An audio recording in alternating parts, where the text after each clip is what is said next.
Okay, so I'm going to talk about a couple of kind of very specific things, and I would hope that kind of students watching and lecturers watching this video will kind of go, oh yeah, I recognise that. And again, I was probably guilty of doing some of these things myself back when I was writing essays. So one kind of specific thing is the use of phrases like, I feel, I believe, I think that in essays. So a student is writing, I think that, and then they make a point.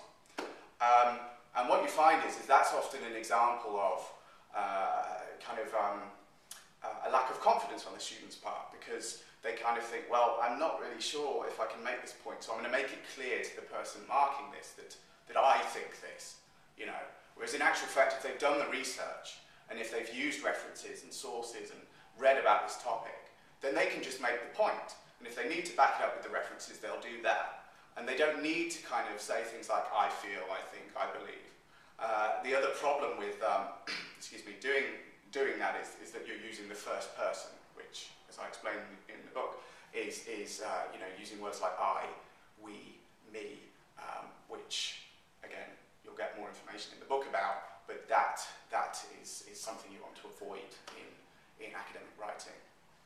And the other kind of specific thing that I see a lot that is an issue to be avoided is actually it's linked to the issue I just mentioned.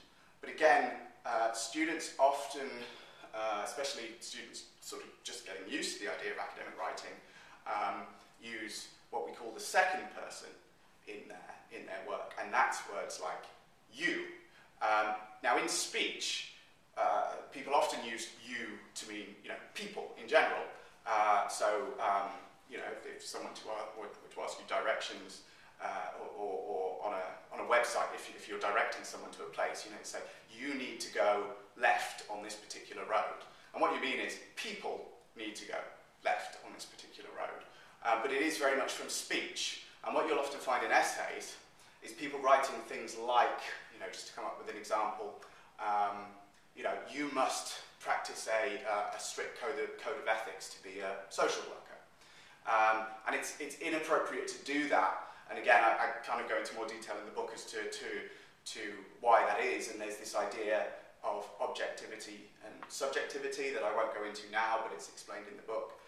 You're essentially using something from speech in a kind of more formal written context. And it's very easy to not do that, because you can just write the sentence without the use of this second person by saying something like, social workers must practice a strict code of ethics. So it's very easy to deal with. And again, there are more examples of how you do that in the book.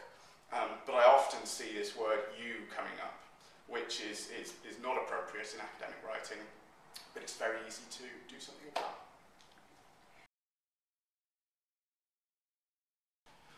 I think, back when I was studying and having to write essays and assignments and so on, I think, like many students, and again, this is the point, I'm trying to deal in this book with issues that, lots of students kind of struggle with and so on.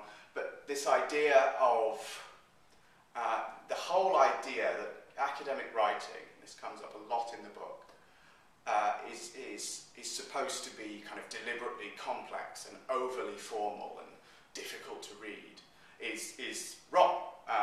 What you find is that the subject you are discussing will often be complex, because at university you are asked to write about and discuss subjects where there's lots of debate, there aren't necessarily hard and fast conclusions, that there are a lot of perspectives and things to bear in mind.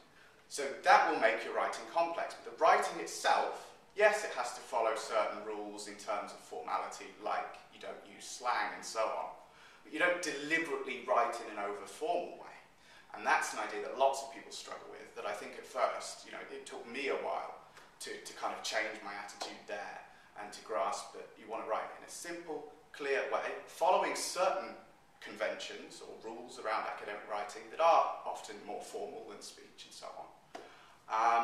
And I think the other thing that that it took me a while to grasp, that again I talk about in the book, is using references, so using sources, using the books you've been asked to read, and your own research, which builds into your essays and so on, which you're always going to be expected to do, rather than just simply kind of putting references in and repeating or retelling the things that the references are saying.